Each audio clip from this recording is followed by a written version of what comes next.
ดอกบัวบอกลึกตื้นชนละทานมารยาทส่อสันดานชาติเชื้อโฉดฉลาดเพราะคำขานควรทราบย่อมย่าเหี่ยวแห้งเรือบอกร้ายแสลงดินขอถวายความนอบน้อมแด่พระรัตนตรัยมีพระพุทธเจ้าเป็นต้นขอถวายความเคารพพระมหาเถระพระเถรานุเถระเจ้าคณะพระสังฆาธิการทั่วโลกมีพระเดชพระคุณพระธรรมเสนาบดีเจ้าคณะภาค7วัดพระธาตุดอยสุเทพเป็นต้นและขออำนวยพรแด่ท่านผู้ฟังท่านผู้ชมสาธุชนพุทธบริษัททั้งหลายวันนี้รายการธรรมะหลังธรรมวัดเย็นของวัดพระธาตุดอยสุเทพออกอากาศทางสถานีวิทยุพระพุทธศาสนาแห่งชาติและจริยธรรมวัดพระธาตุดอยสุเทพระบบ FM 96 เมกะเฮิรตซ์มีพ่อครูวรรลบนามวงพรหมเป็นผู้อำนวยการอาจารย์พระมหาประสิทธิ์ประสาธิโกเป็นหัวหน้าสถานีและอาตมาภาพพระครูปริยัติยานุศาสตร์เป็นผู้บรรยายเป็นประจำทุกวันเวลา 18:40 นาทีวันนี้ก็บันทึกเสียงจากวัดพระธาตุดอยสุเทพราชวรวิหารผ่านทาง Facebook ไลฟ์สวัยเทพบุญและ MP3 วัดฝายหินเหมือนเดิมวันนี้มีประชาสัมพันธ์อีกนิดหน่อยคือเรื่องของการบำเพ็ญกุศลทักษิณานุปทานอุทิศถวายแด่พระเดชพระคุณหลวงพ่อพระเทพวิสุทธาจารย์อดีตเจ้าคณะจังหวัดเชียงใหม่อดีตเจ้าอาวาสวัดพระธาตุดอยสุเทพและเป็นพระอุปัชฌาย์ของพระเดชพระคุณหลวงพ่อพระธรรมเสนาบดีเจ้าคณะภาค7วัดพระธาตุดอยสุเทพองค์ปัจจุบันก็เป็นวันกตัญญูของวัดพระธาตุดอยสุเทพนอกจากพระเดชพระคุณหลวงพ่อพระเทพวิสุทธาจารย์แล้วก็เจ้าอาวาสองค์อื่นๆที่ผ่านมาแล้วทุกรูปตลอดถึงบรรพชนของวัดพระธาตุดอยสุเทพมีพระเจ้ากือนาเป็นต้นก็ถือว่าเป็นวันก็ครบรอบวันมรณภาพของพระเดชพระคุณหลวงพ่อพระเทพวิสุทธาจารย์ในวันที่25 มิถุนายนที่จะถึงนี้ก็ขอประชาสัมพันธ์เชิญชวนญาติโยมสาธุชนพุทธบริษัททั้งหลายที่เคารพนับถือโดยเฉพาะที่วัดศรัทธาญาติโยมวัดพระธาตุดอยสุเทพแล้วก็ในอำเภอเมืองในจังหวัดเชียงใหม่และใกล้เคียงได้มาร่วมกันบำเพ็ญกุศลในครั้งนี้โดยทั่วถึงกันโดยเวลาเย็นเรื่องของเวลา5 โมงเย็นเป็นต้นไป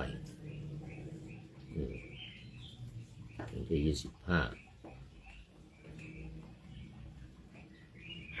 25 แล้วตอนนี้ก็เข้ามาสู่เนื้อหาสาระของธรรมะในรายการกันเลยวันนี้ขึ้นเรื่องใหม่ขณะที่พระเดชพระคุณหลวงพ่อพระธรรมเสนาบดีหลวงพ่ออธิบดีสงฆ์วัดพระธาตุดอยสุเทพกำลังนำพระภิกษุสงฆ์สามเณรอุบาสกอุบาสิกาศรัทธาญาติโยมและนักท่องเที่ยวที่มาสักการะบูชาพระสุวรรณเจดีย์พระบรมธาตุดอยสุเทพทำสมาธิภาวนาอยู่ในขณะนี้เป็นสมถกรรมฐานโดยภาวนาอยู่ในข้อที่หนึ่งว่าปริกรรมนัยยะคือการบริกรรมว่าพุทโธพุทโธพุทโธเป็นข้อที่หนึ่งของอนุสติ10แล้วก็1 ใน 40ของอารมณ์สมถกรรมฐานเป็นข้อที่หนึ่งอนุสติ10เป็นหมวดที่1ก็ประกอบไปด้วยพุทธานุสติธรรมานุสติสังขานุสติเป็นต้นเนี่ยไปจนถึงนู่นอุปสมานุสติแล้วก็มีอสุภะอีก10ข้อมีอุทุมาตกะซากศพที่อืดพองขึ้นเป็นต้นนะแล้วก็อัฐิกะซากศพที่เหลือแต่กระดูกเป็นที่สุดที่10แล้วก็หมวดที่3ก็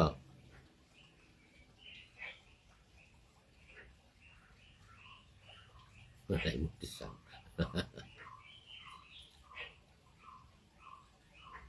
กสิณโอ้ยนึกอยู่นานนี่เรื่องมันกสิณ10ข้อมีวรรณกสิณคือเดี๋ยวธาตุกสิณเป็นต้นคือธาตุดินธาตุน้ำธาตุลมธาตุไฟเขาเรียกธาตุกสิณธาตุสิณว่าด้วยธาตุดินน้ำลมไฟปัทวีปัทวีปัทวีปัทวีอย่างเงี้ยบริกรรมใครจะบริกรรมดินนี่นะถ้าน้ำก็อาโปอาโปอาโปอาโปถ้าลมก็วาโยวาโยวาโยถ้าไฟก็เตโชเตโชเตโชเรื่อยไปอันนี้ปริกรรมนัยยะโอ้ขอต้อนรับท่านนายพลตรีนเรศจิตลักษณ์ของเราโอ้นี่ยังเป็นอาทิกัลยาโน มีความงามในเบื้องต้นตอนนี้กำลังเริ่มมานิดหน่อย4-5-6 นาทีโอ้กราบนมัสการครับหลวงพ่อว่าไงนะกราบรายงานตัวครับโอ้สาธุวันนี้มาเป็นอันดับแรกเลยเป็นคนที่1นี่ปะหน้าธรรมาสยังไม่เสร็จจั่วหัวไปแล้ววันนี้ที่ท่านนายพลเอามาเผยแพร่ใน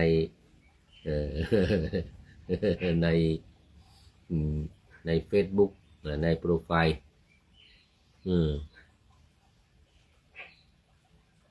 อะไรโครง4โครงโลกนิตก้านบัวดอก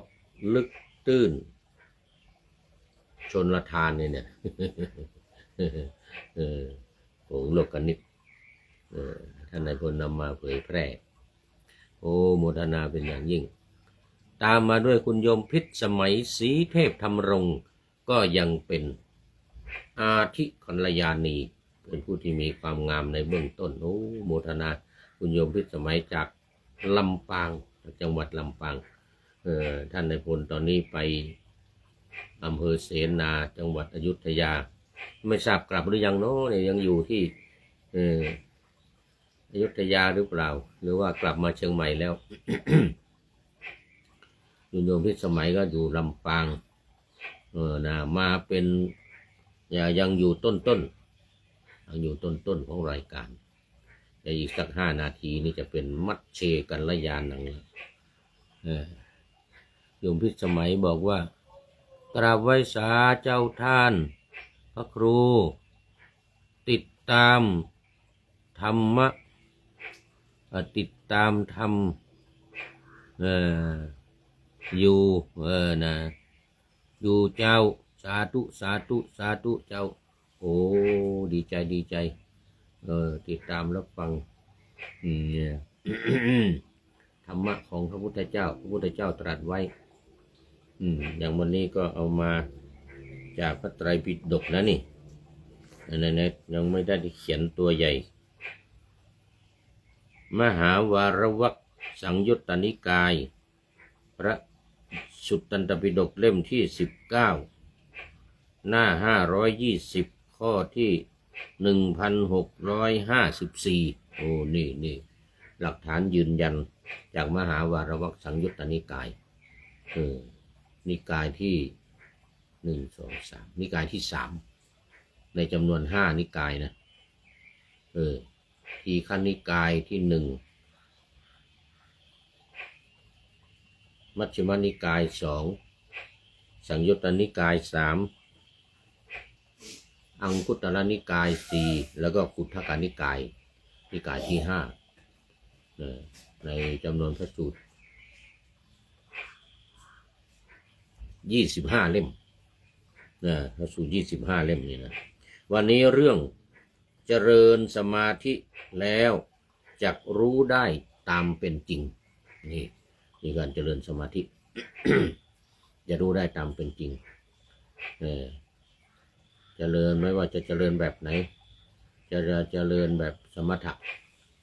หรือเจริญแบบวิปัสสนาจะเดินแบบสมถะสมาธินี่ก็จะเกิดทำให้ใจสงบทางใจส่วนจะเดิน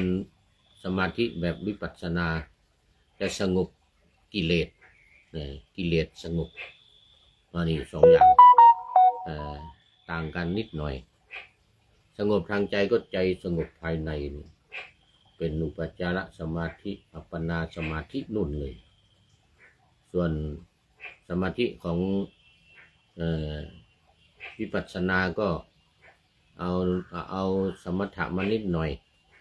เอาแค่คณิกะสมาธิพอจิตสงบเล็กๆน้อยๆแล้วก็เข้าสู่วิปัสสนา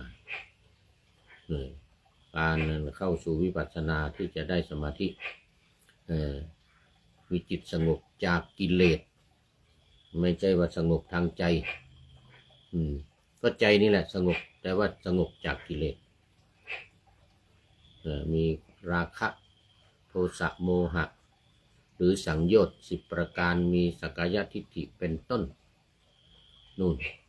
อวิชชาเป็นที่สุดสงบจากกิเลสทั้งหลายเหล่านี้เรียกว่าจิตสงบถ้าในสมถะกรรมฐานจะเป็นข้อสุดท้ายของอนุสติอุปสมานุสตินี่อุปสมานุสติคือการเข้าไปมีสติสงบระงับนู่นมีนิพพานเป็นอารมณ์ใกล้ไปทางวิปัสสนานี่เจริญสมาธิแล้วจะรู้ได้ตามเป็นจริงอันนี้เป็นนัยยะที่1มันมีอยู่2 นัยยะนะ2 นัยยะวันนี้เราว่าสักนัยยะหนึ่งภิกษุทั้งหลายเธอทั้งหลายจงเจริญสมาธิเถิดภิกษุผู้มีจิตตั้งมั่นแล้วย่อมรู้ได้ตามความเป็นจริงก็ภิกษุย่อมรู้อะไรได้ตามความเป็นจริงเล่าคือย่อมรู้ได้ตามความเป็นจริงว่านี้ทุกข์ นี้ทุกขสมุทัยเหตุให้เกิดขึ้นแห่งทุกข์นี้ทุกขานิโรธความดับไม่เหลือแห่งทุกข์นี้ทุกขานิโรธคามินีปฏิปทาทางดำเนินให้ถึงความดับไม่เหลือแห่งทุกข์นี่เป็นการดับขอไปเป็นสมาธิแบบวิปัสสนาสมาธิแบบวิปัสสนาเนี่ยทำสมาธิแล้วเกิดความรู้เกิดความรู้คือวิธีการทำสมาธิแบบวิปัสสนาเนี่ยมีอยู่3อย่างคือทำ1การฟัง2การคิดนั่งคิดเองแล้วก็3การพิจารณาเขาเรียกว่าภาวนานัยยะการฟังเขาเรียกสุตตะนัยยะการคิดนั่งคิดเองเรียกว่าจินตานัยยะนั่น3อย่างนี้คือการทำสมาธิแบบวิปัสสนาคือทำให้สงบทำให้สงบนี่คือการทำให้กิเลสสงบได้แก่การทำให้รู้นี่การทำให้รู้อริยสัจธรรมทั้ง4ประการนี้โดยการวิธีที่3คือภาวนานัยยะคือการพิจารณาตามหลักธรรมอารมณ์ของวิปัสสนาสมุเดี๋ยวอริยสัจ4นี้เป็นหมวดที่5นะเป็นหมวดที่5ของอารมณ์วิปัสสนาหมวดที่1คือขันธ์5พิจารณาขันธ์5รูปเวทนาสัญญาสังขารวิญญาณนี่นะหมวดที่2อายตนะ12ภายใน6ภายนอก6นี่นะหมวดที่3เป็นธาตุ18หมวดที่4อินทรีย์22นี่แหละจะรู้เรื่องของอินทรีย์22นี่แหละจะรู้เรื่องของขั้นตอนของอริยบุคคลตั้งแต่โสดาบันจนถึงอรหันต์อยู่ในอินทรีย์22นี้แล้วก็หมวดที่5อริยสัจ4นี่อริยสัจ4จะได้รู้ตามความเป็นจริงคือรู้อริยสัจ4นี้จะต้องทำวิปัสสนาเท่านั้นโดยการพิจารณาใน73ข้อเนี่ย6หมวดแล้วหมวดสุดท้ายก็หมวดที่6ปฏิจจสมุปบาทนี่ถ้าไม่ทำวิปัสสนานะจะไม่รู้ตามความเป็นจริงอย่างที่ว่านี้ทำสมถะจะรู้เหมือนกันแต่มันไม่รู้เมื่อไหร่มันช้าคือทำจิตให้สงบไม่ได้พิจารณาตามหัวข้ออริยสัจ4หัวข้อปฏิจจสมุปบาทหรือขันธ์5หรือเนี่ยอินทรีย์22เนี่ยมันรู้ช้าแต่ขึ้นอยู่กับบารมีนะคนที่มีบุญญาบารมีมามากก็อาจจะรู้ได้เร็วคือมันรู้เองรู้เองรู้อริยสัจ4นี่รู้อยู่เหมือนกันแต่ว่ารู้เองโดยไม่ต้องพิจารณาพุทโธพุทโธพุทโธทำให้จิตสงบอย่างเดียวทำให้จิตสงบเมื่อจิตสงบแล้วมันจิตสงบตั้งมั่นเป็นสมาธิแล้วจิตที่ตั้งมั่นเป็นสมาธิเนี่ยมันจะเกิดปัญญาคือถ้าอบรมสมาธิดีๆนะสมาธิปริภาวิตาปัญญามหาพลาโหติมหานิสังสาพระพุทธเจ้าตรัสไว้มันเกิดอยู่เหมือนกันเกิดปัญญาเกิดรู้นี่รู้อริยสัจ4นี่มันจะรู้เองด้วยจิตที่ตั้งมั่นที่เป็นสมาธิแบบสมถกรรมฐานนะแบบสมถะแต่ถ้าเป็นแบบวิปัสสนาเนี่ยคือเราพิจารณาเอาเลยไงตามเป็นหมวดเนี่ยตอนนี้ขอต้อนรับ พระเดชพระคุณเดี๋ยวก่อนดวงก่อนเฮ้ยเดี๋ยวดวนโอ้เดี๋ยวอ่านจะไม่ทันอ่ะมักรับไปแล้วอ่านไม่ทันแล้วเนี่ยมุงไม่เห็นชัดละมุงแสงเลยโอ้โมกรณาไม่เป็นไรอ่านไม่ทันมันเลื่อนขึ้นไปแต่ว่าพระเดชพระคุณหลวงพ่อสุทธิสงึมรำตามเข้ามาตอนนี้เป็นเดี๋ยวโอ้เดี๋ยว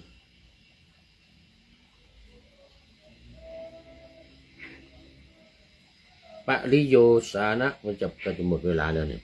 ปริโยสานะการละยานโนพระเดชพระคุณหลวงพ่อเพื่อมีความงามในที่สุดซะแล้วนะเมื่อกี้นี่ดวนอะไรสักท่านหนึ่งเนี่ยนะมองอ่านตามไม่ทันแล้วก็ตามมาด้วยณัฐพลลึกสิงแก้วโอ้อาจารย์ณัฐพลมาเซ็นโอ้นี่นานแล้วไม่ได้เข้ามาFCเก่าแก่แล้วก็อาจารย์ณัฐพลบอกว่ากราบถวายเนี่ยนะเดี๋ยวก่อนกราบถวายพ่อพระแท้อะไรไม่มีการเมืองในหัวใจไม่มีการเมืองในหัวใจโอ้โหสาธุโอ้อาจารย์ณัฐพลบอกว่ากราบหลวงพ่อแท้ว่างั้นนะกลายเป็นหลวงพ่อแท้ๆแต่แล้วอาจารย์ณัฐพลก็เป็นปริโยสานะกัลยาโนเลยวันนี้เป็นผู้มีความงามในที่สุดนี่จะหมดเวลาแล้วเป็นผู้มีความงามในที่สุดคือปัญญานี่กำลังพูดถึงเรื่องปัญญาพอดีเลยการทำสมาธิแบบวิปัสสนาทำให้เกิดปัญญาไวกว่าสมถะอันนี้เขาเรียกว่ามันเป็นสายตรงสมถะมันเป็นสายอ้อมสายแผ่นดินเย็นใจเย็นให้จิตสงบแล้วมันเกิดปัญญาเองนี่นะนี่พุทธองค์ตรัสว่าภิกษุทั้งหลายเธอทั้งหลายจงเจริญสมาธิเถิดภิกษุผู้มีจิตเป็นสมาธิแล้วย่อมรู้ได้ตามความเป็นจริงคือทั้งสองอย่างนะทั้งสมถะและทั้งวิปัสสนาจะรู้ตามความเป็นจริงเหมือนกันแต่ช้าเร็วกว่ากันมีต่างกันหน่อยภิกษุทั้งหลายเพราะเหตุนั้นแหละเธอทั้งหลายพึงกระทำความเพียรเพื่อรู้ตามความเป็นจริงว่านี้ทุกข์นี้สมุทัยนี้ทุกขานิโรธนี้ทุกขนิโรธคามินีปฏิปทาอันนี้เป็นนัยยะที่หนึ่งเจริญสมาธิแล้วจะรู้ตามความเป็นจริงนะคือรู้อริยสัจธรรมทั้ง4ประการนี่ก็เป็นนัยยะที่หนึ่งส่วนนัยยะที่สองนั้นเอาไว้วันต่อไปวันนี้หมดเวลาวันนี้หมดเวลาก็โมทนาขอบคุณกับทุกท่านโอ้ท่านนายพลนเรศกิจรักก็เข้ามาแล้วนู่นที่กัลยาโนมีความงามในเบื้องต้นพระเดชพระคุณหลวงพ่อสุทธิสงึมรำเป็นปริโยสานะกัลยาโนมีความงามในที่สุดเหมือนกันกับอาจารย์ณัฐพลลึกสิงแก้ววันนี้ขอบคุณเป็นอย่างยิ่งแล้วก็เราจะมาฟังกันในวันต่อไปปฏิบัติในวันต่อไปวันนี้ปฏิบัติสมาธิแบบวิปัสสนานะปฏิบัติวิปัสสนาวันนี้ข้อคิดท้ายรายการได้มาจากท่านนายพลนเรศกิจรักของเรานำมาเผยแพร่เป็นโครงโลกกนิกนะโครงโลกกนิกบอกว่าก้านบัวบอกลึกตื้นชนละทานดอกบัวนี่นะ เราจะรู้ว่าน้ำลึกน้ำมันจะลึกหรือน้ำจะตื้นเนี่ยนะดูดอกบัวดอกบัวก้านบัวดูก้านบัวก้านบัวขึ้นมามารยาทส่อสันดานชาติเชื้อมารยาทความประพฤติจะบอกชาติเชื้อว่าเป็นต่ำสูงชาติเชื้อดีหรือไม่ดีนะมารยาทส่อสันดานชาติเชื้อโชติฉลาดเพราะคำขานควรทราบเนี่ยจะต้องดูคำพูดว่าจะเป็นคนฉลาดหรือเป็นคนโฉดนะดูที่คำพูดโฉดฉลาดเพราะคำขานควรทราบย่อมหญ้าเหี่ยวแห้งเรือบอกร้ายแสลงดินเราจะดูว่าดินเนี่ยดีหรือไม่ดีมีน้ำหรือไม่มีน้ำดูที่หย่อมหญ้ามันจะเหี่ยวมันแห้งแล้วก็แสดงว่าดินไม่ดีแล้วบอกร้ายแสลงดินนี่โครงโลกคณิตขอบคุณท่านนายพลนเรศจิตลักษณ์เป็นอย่างยิ่งที่ได้ให้ข้อคิดท้ายรายการวันนี้โดยนำเอาโครงโลกคณิตมาเป็นข้อคิดท้ายรายการอะไรในวันนี้ธรรมะหลังธรรมะเย็น ขออำลาพรากจากผู้ชมฟังที่เดินยืนนั่งนอนฟังทั้งหลายขอให้มีความสุขใจและกายสดชื่นสบายไปตลอดกาลนำเอาธรรมะไปปฏิบัติเพื่อให้กำจัดทุกข์ใหญ่ภัยพานพ้นเกิดตายในวัฏสงสารบรรลุนิพพานทุกท่านกันเถิด